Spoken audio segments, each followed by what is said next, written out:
Oke, selamat pagi. Kita masuk ke chapter yang kedua. Di chapter yang kedua ini eh, kita akan mulai masuk pada proses konsolidasi.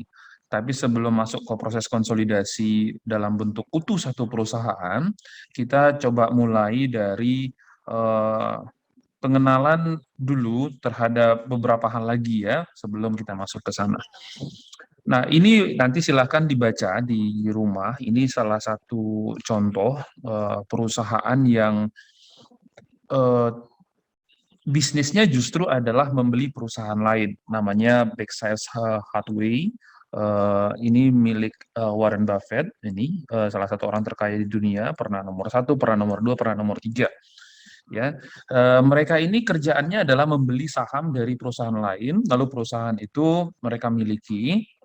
Perusahaan yang mereka beli tentu tetap berjalan sebagaimana biasa. Mereka berbisnis seperti bagaimana biasanya mereka berbisnis, tetapi perusahaannya kemudian dibeli oleh si Berkshire Hathaway ini. Di Indonesia juga ada ini ya, Saratoga miliknya Pak Sandiaga, itu juga bisnisnya adalah memiliki perusahaan lain. Eh, Warren Buffett ini adalah salah satu investor paling legendaris walaupun masih hidup ya, tapi sudah menjadi legenda karena kemampuannya membeli saham yang kemudian saham itu di kemudian hari terbukti harganya naik.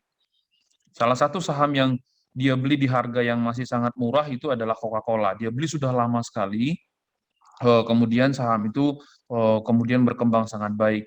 Nah, yang perlu kita ingat juga dari Warren Buffett ini adalah dia membeli saham itu dengan melihat nilai perusahaan. Jadi bukan dengan ikut-ikutan harga saham ini naik lalu dia ikut-ikutan, tidak seperti itu. Dia lihat saham mana sih sebenarnya yang akan bagus, ya.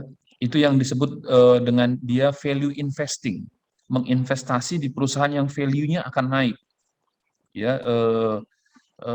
Dan dia selalu mengecek keseluruhan sebelum membeli perusahaan, mengecek siapa manajemen di balik perusahaan itu. Dia katakan saya harus tahu the man behind the gun, siapa orang di balik layarnya. Ini contoh, ini portofolio dia, ini yang dia miliki ya. Ada beberapa perusahaan yang mungkin kita kenal, ada American Express, mereka punya juga ya. Ada Moody's, ini lembaga pemeringkat, saya kenal mungkin adik-adik nggak begitu kenal. Yang kalian pasti kenal semua adalah Coca-Cola Company, udah pasti kenal ya kalau itu ya. Kraft juga kemungkinan kalian mengenal. Kraft ini sendiri punya anak perusahaan lagi gitu ya. Itu terus ConocoPhillips mungkin sebagian kenal, ini minyak. Walmart saya rasa hampir semua kenal ya. Johnson Johnson juga kenal ya, dan lain-lain ya, bisa dilihat di sini ya. Ini nilainya wah ini gila-gilaan ya. Bisa dilihat ini kalau Johnson Johnson aja 1,1% itu setara dengan 1.879.504.085 dolar. Berarti ini 10 triliun lebih, hampir 20 ya, itu 1%. Ya, itu mereka miliki. Oke, itu hanya pembuka saja. Silakan nanti dibaca ceritanya kalau Anda tertarik, dan bisa juga menggoogling siapa itu sebenarnya Warren Buffett, apa dulu kerjaannya. Dia dulu orang gajian tapi sangat disiplin melakukan menabung, akhirnya dia menjadi investor paling kaya di dunia. Oke, sekarang kita akan melihat bagaimana sih akuntansi melakukan pencatatan atas common stock. Ya, ini yang menjadi fokus kita. Kalau yang tadi itu hanya pengantar. Oke, eh mari kita lihat company mengakuisisi kepemilikan saham lain itu sekarang kita asumsikan dengan menggunakan eh, legalitas saham ya. Jadi sahamnya yang dibeli ya, bukan menyerahkan uang lalu tukar menukar sertifikat tanah, tidak seperti itu, tapi sahamnya beralih ke pemilikan. Itu menjadi konsep kita ya. Apa sih biasanya dasar alasan untuk melakukan akuisisi? Ada reason for acquiring interest. Jadi acquiring interest itu mengakuisisi kepemilikan dari other entitas, ya, entitas lain, perusahaan lain. Yang pertama dia ingin memperoleh voting control. Jadi kontrol voting suara. Artinya kalau dia ambil alih, misalnya melebihi 50%, maka dia akan menentukan siapa, apa namanya itu, siapa yang jadi direktur, jadi wakil direktur, itu kalau dia sudah mengontrol. Lalu juga bisa masuk pada new product market ya, dengan membeli perusahaan yang sudah ada. Jadi misalnya tadinya dia perusahaannya sawit, tapi kemudian dia mau masuk pasar produk turunan, produk barang konsumsi. Misalnya seperti Wilmar, itu kan sawit ya semua ya, termasuk perusahaan sawit terbesar di dunia. Kemudian dia masuk ke perusahaan consumer good yang menghasilkan sabun segala macam. Nah, mereka membeli beberapa perusahaan yang sudah ada untuk menghasilkan sabun, menghasilkan minyak goreng, ya minyak goreng Sania punya mereka. Ya, mereka membeli perusahaan yang sudah ada, bisa seperti itu. Apalagi gunanya mengakuisisi perusahaan lain, ensuring supply and raw material. Jadi dia mau memastikan agar dia memperoleh bahan baku. Misalnya ini Indofood mendirikan Bogasari ya, atau membeli perusahaan-perusahaan tepung terigu supaya dia bisa menghasilkan, dan seterusnya. Anda bisa baca ya, ini alasan-alasan melakukan akuisisi terhadap perusahaan lain. Kemudian ada dua metode, ini yang menjadi fokus kita tentu ya sebagai akuntansi. Ada ini yang mau kita lihat. Jadi ada dua, yang pertama adalah cost method sama equity method. Nah, ini yang adik-adik harus memahami betul nanti bedanya, karena kalau paham bedanya ini, kita akan jauh lebih mudah di chapter-chapter selanjutnya. Ya, jadi kita coba lihat bagaimana perbedaan dari cost method dan equity method. Memahami perbedaannya itu menjadi lebih mudah kalau nanti adik-adik paham filosofinya. Filosofi cost method apa dan filosofi dari equity method itu apa, gitu ya. Nah, nanti kita lihat. Kemudian masuk ke sini, ya. Kemudian nanti ada yang ketiga, ya. Dua metode itu sebenarnya metode pencatatan, tetapi ada kondisi yang ketiga. Kondisi yang ketiga adalah kalau kita memang diharuskan menyusun laporan keuangan konsolidasi. Ini ya. Jadi ada tiga kemungkinan. Secara grafik, secara gambar, kira-kira dibuat seperti ini. Diperhatikan ya. Jadi kalau kita memiliki saham itu dari 0 sampai 20%, kita mencatatnya dengan cost method. Nih. Kalau saham perusahaan lain itu kita miliki antara 20 sampai 50, maka kita menggunakan equity method. Kalau kita memiliki perusahaan itu di atas 50, maka kita harus menyusun laporan keuangan konsolidasi. Ya, ini.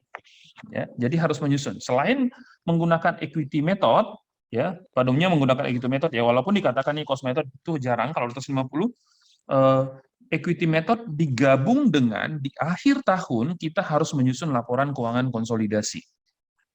Ya, paham di situ ya. Nah, kemudian kita lihat. Nah, jadi itu ya intinya di situ. Nah, nanti ini bisa dibaca. Ya, nanti bisa oh ini sebentar.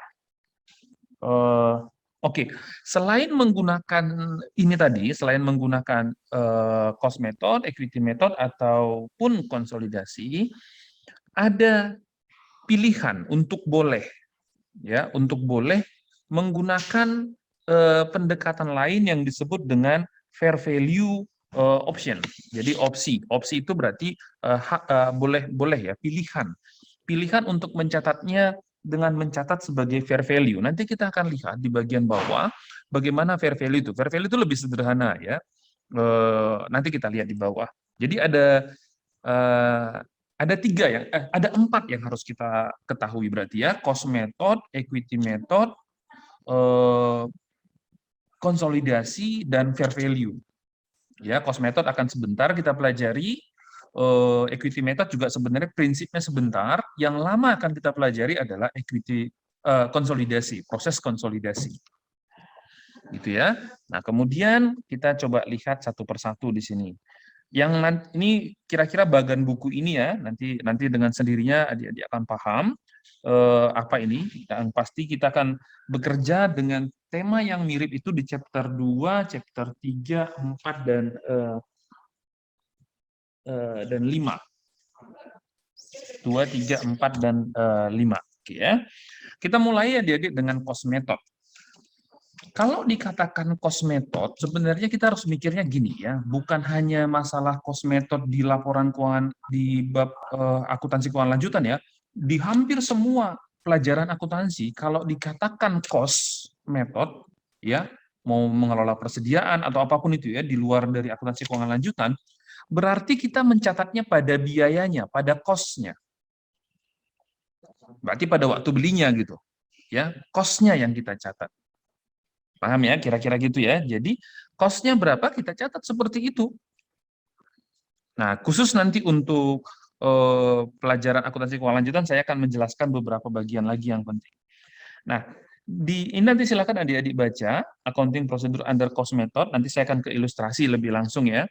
Nah, intinya apa di dalam cost method? Intinya di dalam cost method kita tidak memiliki pengendalian yang signifikan karena saham kita kan kecil ya. Jadi kita tidak memiliki pengendalian yang signifikan. Karena kita tidak memiliki pengendalian yang signifikan, maka tidak mungkin bagi kita untuk mengatur rapat umum pemegang saham untuk membagi atau tidak membagi dividen. Gitu ya. Kita kan pemiliknya kecil, kecuali kita pemiliknya besar. Kita waktu rapat RUPS bisa lah mempengaruhi. Ayo bagi dividen gitu ya. Nah, di sini tidak, kepemilikan kita kecil, sehingga kita tidak punya kewenangan, tidak punya pengaruh untuk menentukan pembagian dividen atau tidak.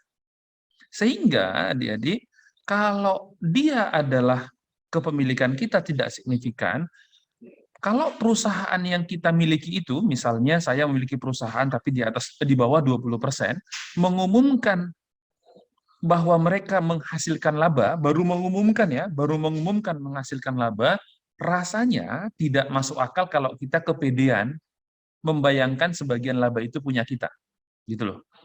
Janganlah gitu ya. Artinya diumumkannya labanya 1 miliar.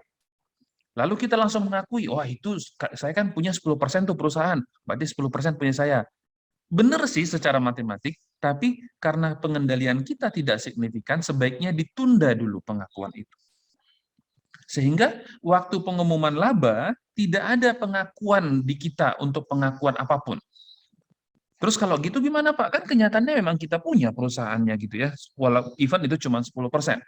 Nah, yang kita lakukan adalah kalau mereka memang sudah membagi uangnya dalam bentuk dividen.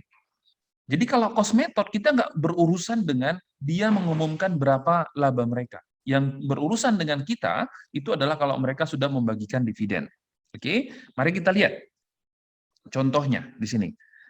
Oke, saya besarin ya sedikit ya.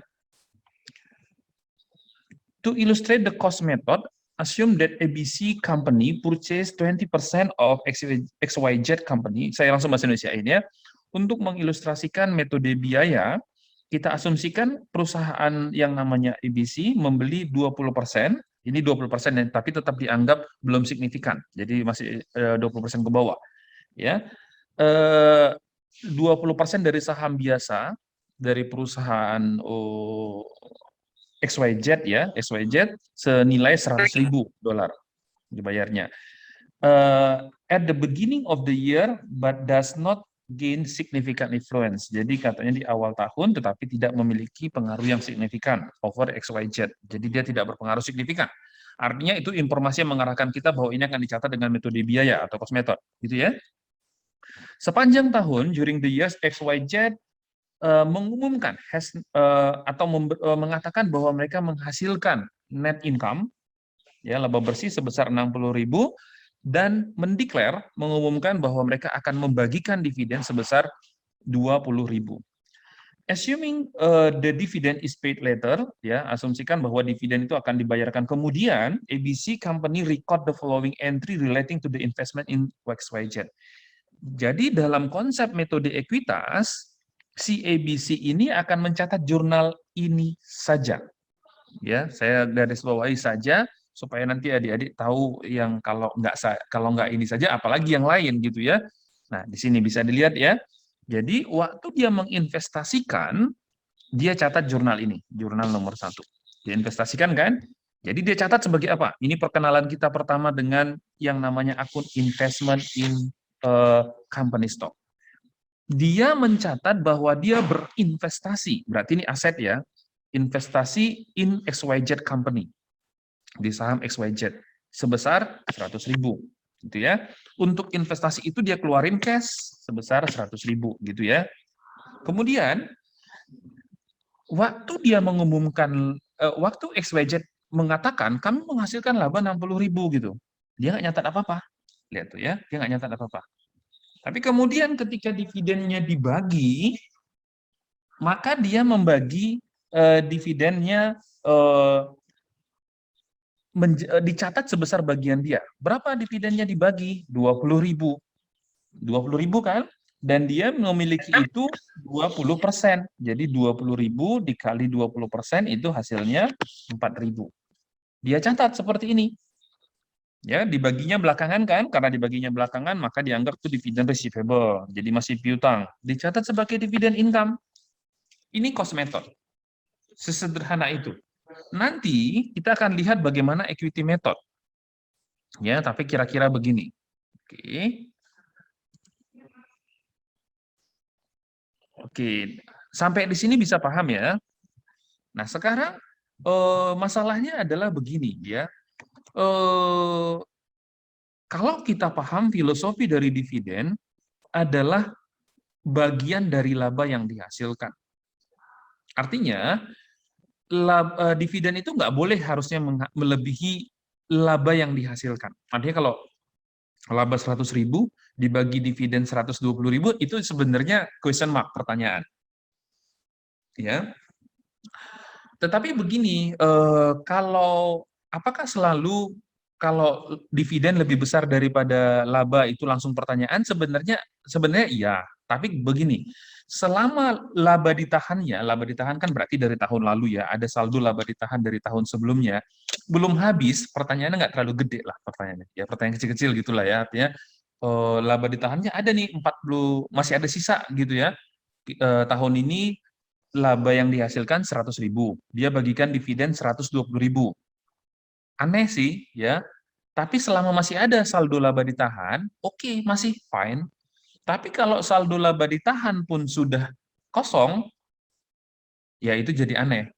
Nah, jadi yang perlu kita ingat juga adik-adik di sini, kalau kita membeli perusahaan, lalu dibagi dividen, hak kita sebenarnya sebesar apa sih? Sebenarnya hak kita itu adalah sebesar laba maksimum yang diperoleh setelah kita masuk. Jadi kalau laba yang diperoleh sebelum kita masuk, itu sesungguhnya adalah nilai investasi kita. Kalau dibagi misalnya laba lebih besar daripada laba ditahan, wah itu udah berarti sudah termasuk dividen yang diperlakukan secara khusus. Nah, jadi mari kita lihat di sini, itu yang mau kita bahas berikutnya di sini. Declaration of dividend melebihi earning, pendapatan yang dihasilkan sejak kita mengakuisisi perusahaan itu. Ya, jadi melebihi aset itu, melebihi yang dihasilkan. Oke, kita lanjut ya. Declaration dividend of earnings since acquisition. Jadi dia melebihi akuisisinya. Mari kita lihat dari contoh, sebenarnya adik-adik jauh lebih paham ya. Jadi kita lihat begini ya, dari contoh kita akan lihat. Untuk semua yang kita kerjakan sepanjang satu semester ini, saya kasih satu tips, perhatikan tanggal. Ya, to illustrate the computation of liquidating dividend received by the investor, assume that investor company membeli 10% common stock of investor company pada tanggal 2 Januari 2021. Annual income and dividend of investee, the amount of dividend income recognized ini, data-datanya seperti ini. Oke. Gini ya, jadi perhatikan di sini pada tahun 2001, saya baca datanya ya adik-adik. Perhatikan supaya tahu apa sih maksudnya dividen yang berlebih itu gitu ya. Pada tahun 2001, saya balik lagi ya kira-kira ini, kapan masuk kita ke perusahaan itu? Kita masuk ke perusahaan itu pada tanggal ini ya. Kita masuk pada tanggal 2 Januari 2001. Ini diingat ya. 2 Januari 2001. Kemudian nah ini data-datanya. Mari kita lihat ya. Adik-adik. Pada tanggal 2 Januari pada tahun 2001, perusahaan itu menghasilkan net income 100.000. Dia bagi dividennya 70.000. Makanya yang tidak didistribusikan, undistribute, itu 30.000. Itu saldonya berarti di dalamnya. Kemudian bagi kita, karena kita memiliki 10%, maka kita memperoleh 7.000 kan? Dari 10% dari dari 70.000 gitu ya. Ini 10%. Ya, maka kita catat itu sebagai dividen income. Paham ya di situ ya? Di tahun 2000X2 kita tambah lagi net income-nya tambah 100. Nah, tapi di tahun 2000X2 dibagi dividen 120.000. Artinya yang tidak didistribusikan tinggal 10 kan, karena ini 100, 120 dibagi, berarti kan 20.000 ini, 20.000 ini diambil dari sini. Jadi tinggal 10 di sini. Oke. Yang dibagikan berapa cash receipt untuk kita? 10% dari 120.000, jadi 12.000 ya. Dividen income segini. Oke. Pada tahun 2000X3, kita hasilkan lagi income-nya 100.000, dibagikan lagi 120.000. Kan tinggal saldonya 10 kan? Berarti ini habis, sudah nggak ada lagi. Ya, ini sudah terbagi semua. Kita dapatnya cash receipt-nya tetap 12.000, yaitu 10% dari 120 yang dibagikan. Tetapi dividen income yang kita catat tidak boleh lagi 12, tapi tinggal 11. Karena 1.000 itu bukan lagi dividen income, tapi itu sebenarnya nilai investasi awal kita yang sudah dikurangi. Karena kan udah habis ya semua ini, nggak ada lagi sisanya. Maka yang 1.000-nya itu adalah pengurangan, ya, reduction of investment, pengurangan nilai investasi awal kita. Udah berkurang, bukan lagi dari dividen-dividen yang dibagi itu. Bukan lagi dari laba yang dihasilkan, tapi investasi awal kita berkurang. Makanya kalau di dalam akuntansi keuangan, pembagian dividen melebihi return earning, ini kan return earning sebenarnya ya, pembagian dividen melalui melebihi dari saldo return earning, artinya return earningnya udah kosong tapi dibagi lagi dividennya, itu disebut dengan dividen likuidasi. Ya, return earningnya sudah nol gitu, tapi bagi dividen, itu namanya dividen likuidasi. Oke. Oke.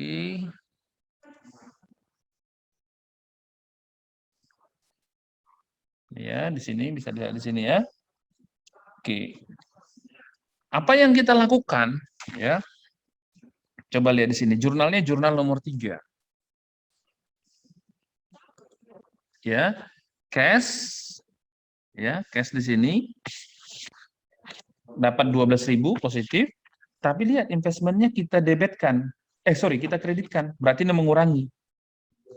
Jadi kalau tadi berapa ya investment kita di sana, coba kita lihat investment itu berapa di sana tadi, investment kita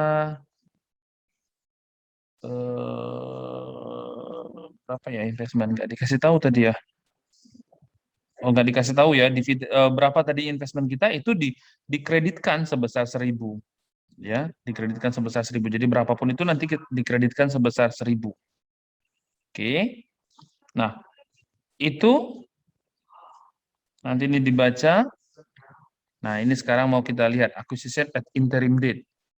Ya. Jadi akuisisinya itu dilakukan tidak pada awal tahun, tapi dilakukan pada pertengahan tahun. Ya, atau tidak pada awal tahun lah gitu ya, mau pertengahan, mau seperempat tahun nanti bisa kita lihat. Nah, kenapa ini menjadi masalah? Karena ini menjadi masalah karena tidak seluruh penghasilan yang dilaporkan di tahun itu menjadi hak kita, karena kita mengakuisisinya kan tidak dari awal tahun. Berbeda dengan tadi kan kita ceritanya di atas masih diakuisisi semua mulai dari awal tahun, mulai dari 1 Januari, 2 Januari gitu ya, dianggap di awal tahun lah ya. Nah, ini akuisisinya di tengah, tidak pada awal tahun. Nah, kalau begitu nanti yang kita lakukan untuk cost method nggak ada masalah sebenarnya kalau untuk cost method, ya, karena nggak urusan kita itu kan, kita tidak mengakui atas labanya, laba tahunannya. Yang kita akui kan pembagian dividennya, sehingga ini nggak urusan kita untuk pembagian kita tidak perlu melakukan perhitungan karena kita tidak mengakuisisinya di awal tahun, ya, kecuali nanti di equity method. Di equity method nanti akan bermasalah. Akan ada sedikit penyesuaian ya. Lalu nanti dibaca ini bagaimana kalau terjadi perubahan kepemilikan saham dengan metode biaya ya, metode cost, change in number of investment share resulting from stock dividend, stock split, or ini sebenarnya tidak ada pengaruh. Nanti akan ada perbedaan kalau misalnya pembelian itu berubah mengubah cost method menjadi equity method. Ya, itu nanti akan menjadi kita lihat. Purchase of additional share, ya, sini. Oke, lihat di sini nanti ya, purchase of additional share. Lalu sales of share juga dibaca, nanti kita akan lihat bagaimana kalau itu terjadi perubahan dari cost ke equity method, nanti ada di bawah. Nah, kita lanjut langsung ke equity method. Di equity method ini, ya, jadi adik-adik harus perhatikan ya baik-baik apa perbedaannya nanti dengan si cost method. Intinya begitu. Ya, di equity method ini apa? Di equity method ini seperti yang saya jelaskan tadi, ini udah berbeda ya. Berbeda kalau tadi waktu cost method kita diasumsikan tidak memiliki pengaruh yang signifikan sehingga tidak mampu untuk menentukan apakah mereka akan membagi atau tidak membagi dividen. Kita tidak berkuasa atas proporsi laba yang dihasilkan. Ya, atas proporsi laba yang dihasilkan. Artinya dalam cost method kita ya sudahlah, kita nerima aja, dibagi ya dibagi, enggak ya enggak gitu. Kalau di sini tidak, di equity method kita sudah relatif punya wewenang, udah punya pengaruh yang signifikan influence di perusahaan itu ya. Kepemilikan kita sudah di atas 20% kira-kira gitu ya, atau di 20% pun boleh, asal dikatakan bahwa kepemilikan kita itu sudah memiliki pengaruh yang signifikan. Nah, investor equity in the investee. Jadi kira-kira nanti ini bisa dibaca, saya langsung masuk ke ilustrasi. Misalnya begini. To illustrate, asumsikan bahwa ABC Company mengakuisisi kepemilikan yang signifikan di perusahaan XYZ, tetap 20%, tapi kita anggap sudah memiliki pengaruh signifikan ya. Common stock senilai 100.000 pada awal tahun, Mas ini ya, pada awal tahun. Investment in XYZ Company 100.000, cash 100.000. Ini saya rasa udah paham ya. Ya, dicatat sebagai investment di sini. Ya, investment di sini cash-nya 100.000 di sini ya, karena keluar uangnya. Nah, kemudian XYZ report income sebesar 60.000 for the year. ABC record 20%. Nah, perhatikan, ini tidak ada tadi di jurnal waktu kita cost method. Waktu dia mengumumkan laba 60.000, XYZ reports income $60,000, tadi kita nggak nyatat, kita nyatatnya kalau dia sudah membagikan dividen. Tetapi di sini di metode ekuitas kita mencatat ya, kita mencatat 20% dari 60.000 hasilnya 12.000. Ya, kita catat investment in XYZ company, income from XYZ itu 12.000 di sini. Ya, jadi itu bedanya. Ya, perhatikan. Jadi ketika dia membagikan dividen, ketika dia mengumumkan laba, ya, jadi perhatikan ya kalimat berikut ini sangat penting. Maka laba yang dihasilkan itu 20% dari 60.000 sampai 12.000 adalah penambah dari akun investmentnya. Makanya di debit kan? Ini. Jadi kalau kita buat misalnya jurnal, kita buat misalnya buku besarnya kira-kira gini ya, investment gitu ya, investment ini tadinya 100, sekarang tambah 12.000. Jadi 112 sekarang gitu ya ininya. Jadi laba yang dihasilkan itu menambah nilai investasi kita, kira-kira gitu. Nah, dari mana menambah? Karena laba yang diumumkan menjadi nilai penambah investasi. Nah, sekarang kalau kemudian dia membagi dividen, ya, ya, dividennya berapa katanya? Dibagi berapa nih ya? Dibagi berapa sih dividennya tadi? 20%, 16.000, 20%. Kita lihat di bawah ya, kayaknya dibagi di bawah informasinya.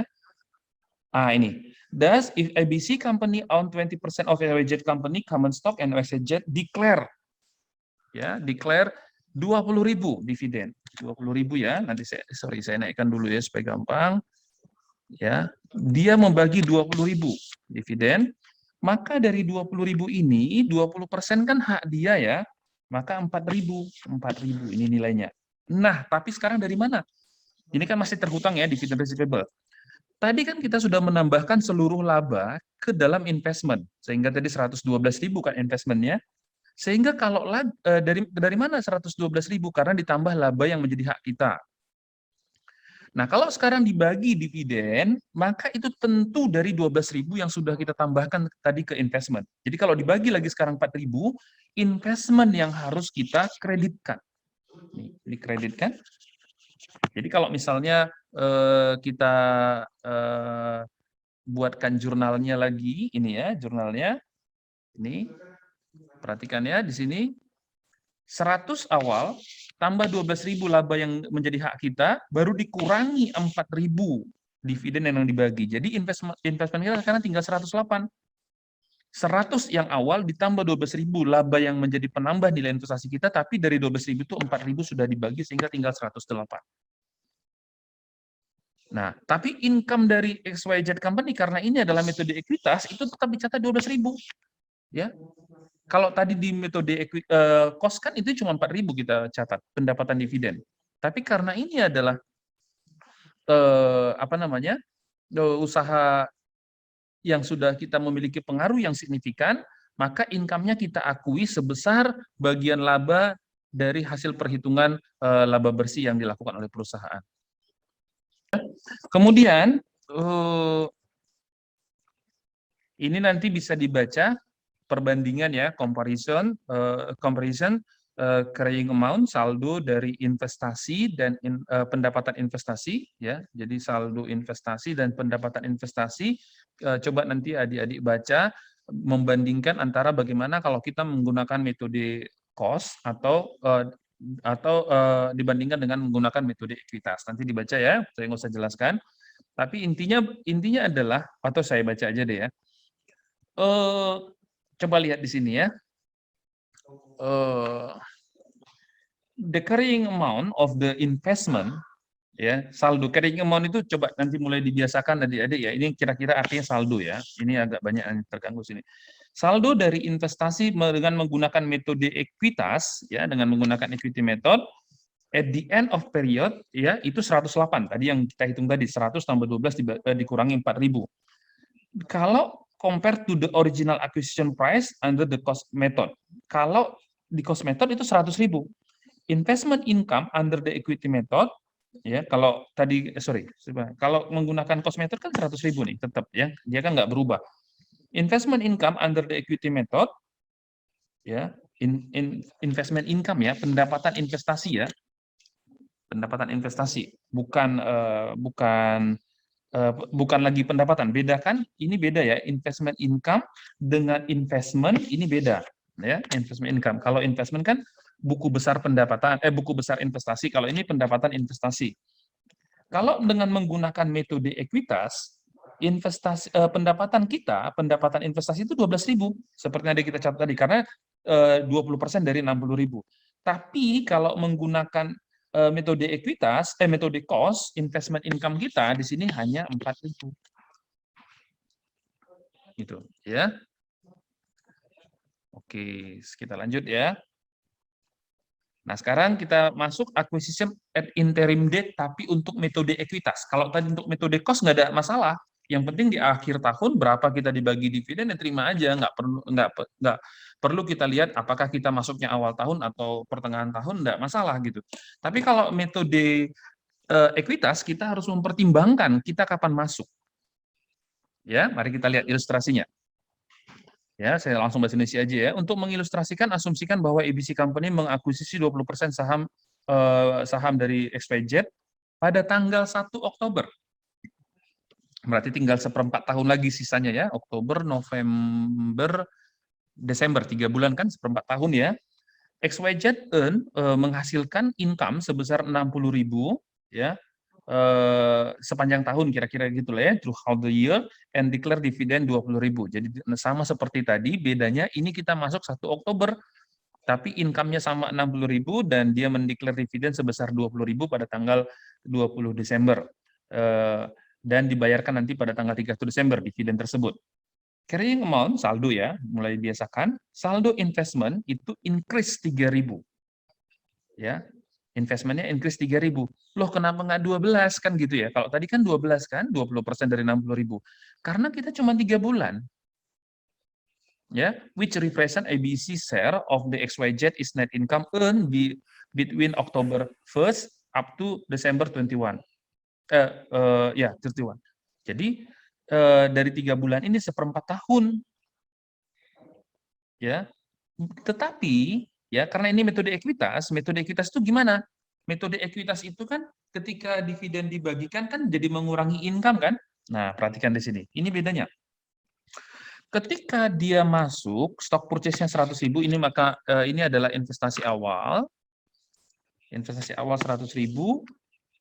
Bagian yang bisa kita akui sebagai penambah investasi tadi kan 12.000 kalau kita sepanjang tahun punya kan. Ini cuma 3.000 karena seperempat. Jadi cuma 100 tambah 3.000. Tetapi dikurang karena dividen dibagikan tetap 20.000 ya. Maka 20% dari 20.000 tetap 4.000. Jadi ini pengurang tetap. Karena kita tetap dibagi 4.000. Jadi 100 tambah 3.000 kurang 4.000 menjadi 99.000. Oke. Nah, sekarang investment in XYZ company 3.000 karena 20% dari net income ya, 20% dari net income yang 60.000 ya dikali dengan 1/4. Oke. Oke. Oke, mari kita lanjut ya. Baru change in number share held. Ada perubahan jumlah saham yang kita miliki ya, perubahan jumlah saham yang dimiliki. Some change in number of common stock held by investor are ini. Jadi nanti kita langsung masuk ke ini aja ilustrasi ya. Ini coba kita lihat di sini. Ya. Untuk mengilustrasikan perubahan jumlah saham yang dimiliki ya. Jadi mungkin ini saya jelaskan ini adalah mengubah yang tadinya kita menggunakan cost method karena lebih kecil dari 20%, kita ubah menjadi metode ekuitas karena kita akhirnya sudah memiliki saham lebih dari 30%, 20% ya. Untuk mengilustrasikannya, asumsikan bahwa ABC Company membeli 20% XYZ Company pada tanggal 2 Januari 2001 seharga 100.000 dan membeli 10% lainnya pada tanggal 1 Juli 2001 seharga 50.000. And that the stock purchase represent 20% and 10% respectively. Jadi masing-masing ini adalah 20% dan 10% of the book value dari nilai buku perusahaan ini. If XYZ menghasilkan income sebesar 25.000 pada tanggal 2 Januari sampai tanggal 30 Juni dan menghasilkan 35.000 dari tanggal 1 Juli sampai 31 Desember, maka total income recognized itu adalah 15.500. Dari mana 15.500? Mari kita lihat hitungannya di bawah ini. Hitungannya di bawah ini bisa kita lihat karena dari tanggal 1 Januari sampai 30 Juni dihasilkan 25.000 dan pada saat itu mereka memiliki 20%, maka dapat 5.000. Dari tanggal 1 Juli sampai 31 Desember itu memiliki 35.000 ya.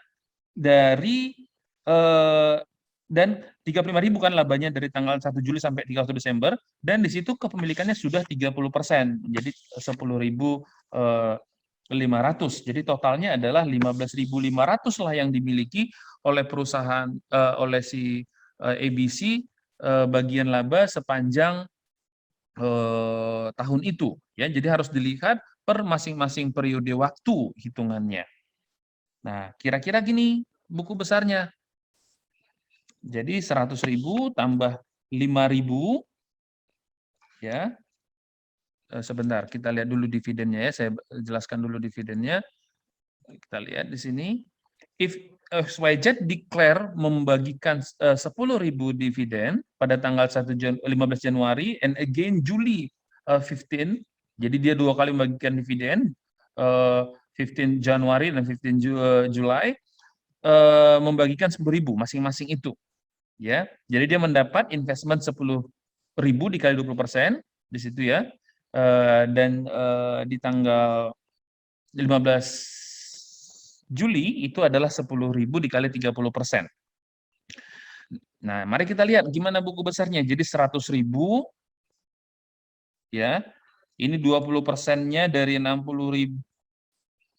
Ya, ini 20% tambah 5.000, purchase 50.000 lagi Di tanggal 1 bulan 7, net income-nya 10.500 jadinya di sini. Ya, ini 10.500 dan 5.000. Ini ya dipindah ke sebentar. Ya, dipindah ke sini. Ya, dari sini ke sini ya. Ke sini. Gitu ya. Oke. Oke. Oke, di sini ya. Nah, income from XYZ company 5.000 dan 10.500, 15.500 seperti itu. Oke. Nah, begitu ya. Sekarang gimana kalau berubah metodenya dari cost method menjadi metode ekuitas?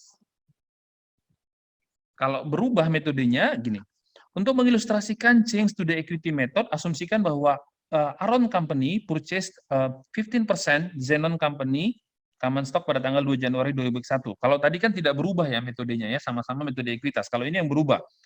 And another 10% pada tanggal 2 Januari 2004.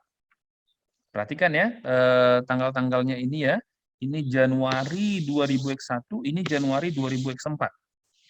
Ya, jadi selama Januari 2001 sampai dengan 2000X3 kita bisa membayangkan dia menggunakan metode cost. Furthermore, asumsikan bahwa Aaron men-switch equity method pada tanggal Januari 2000X4. Jadi pada tanggal 2 Januari 2004 dia men-switch menjadi equity method. Because it gains the ability to significant influence Genon. Jadi pada saat itu dia sudah bisa berpengaruh signifikan. Nah, ini data-datanya. Ya, ini data-datanya. Oke, 2000X1 ya, data-datanya kita lihat dulu ya. 2000X1 sampai 2000X3 tentu kita masih ingat ya, ini dia menggunakan cost method. Ya. Cost method. Jadi waktu itu di 2001 net income-nya 15.000, 2002 18.000, 2003 22.000. Dividennya tetap dibagi waktu itu 10.000, 10.000, 10.000. Jadi ketika dia menggunakan metode cost, berapa investment income-nya? Investment income-nya. Kalau ingat tadi kan metode cost itu income-nya dicatat sebesar dividen dibagi, maka 1.500, 1.500, 1.500. Ya.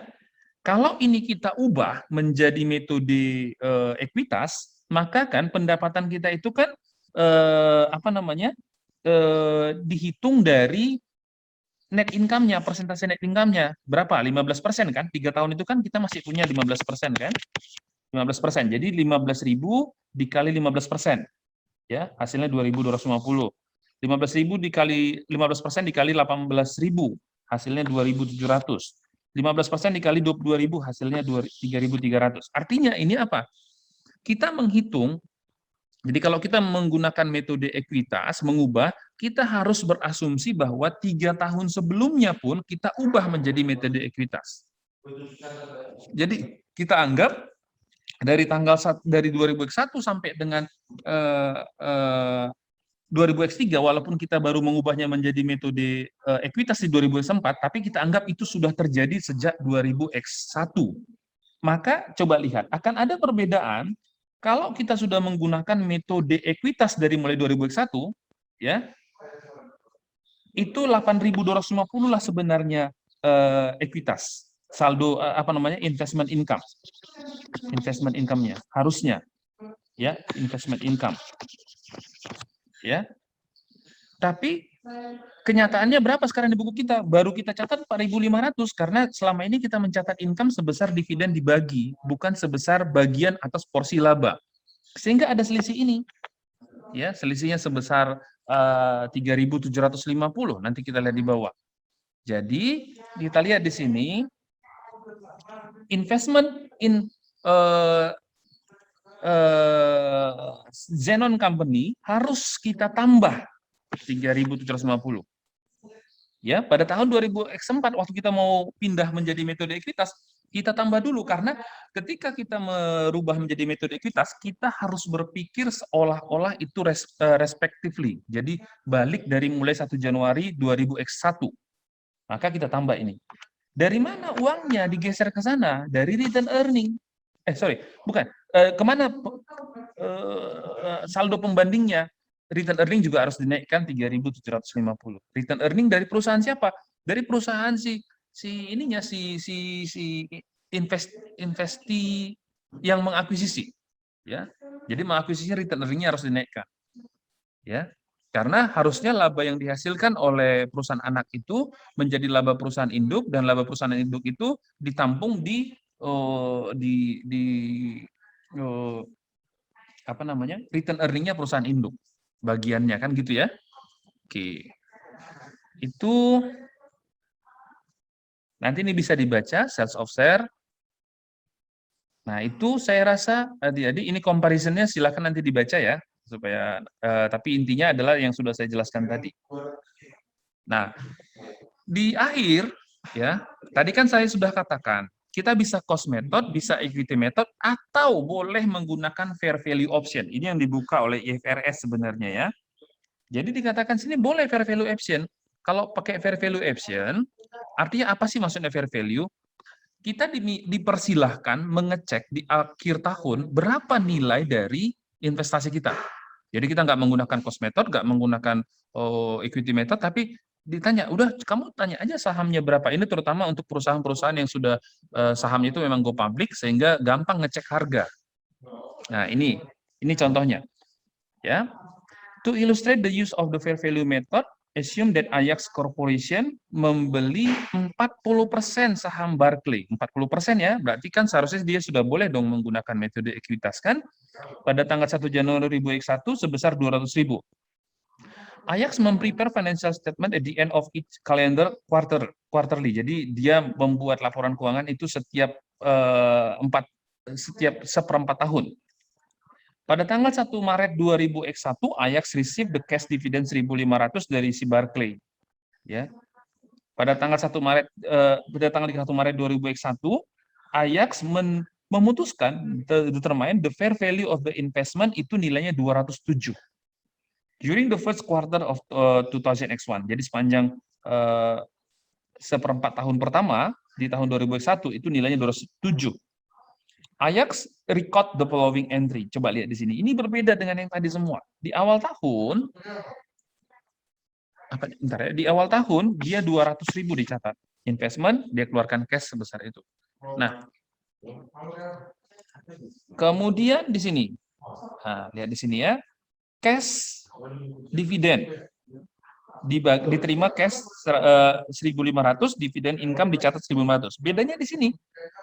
Investmentnya di akhir tahun disesuaikan dengan nilai yang dia peroleh di akhir tahun itu. Dia cek harga saham kita nih berapa sih yang kita investasikan sini. Oh sekarang 207.000 katanya.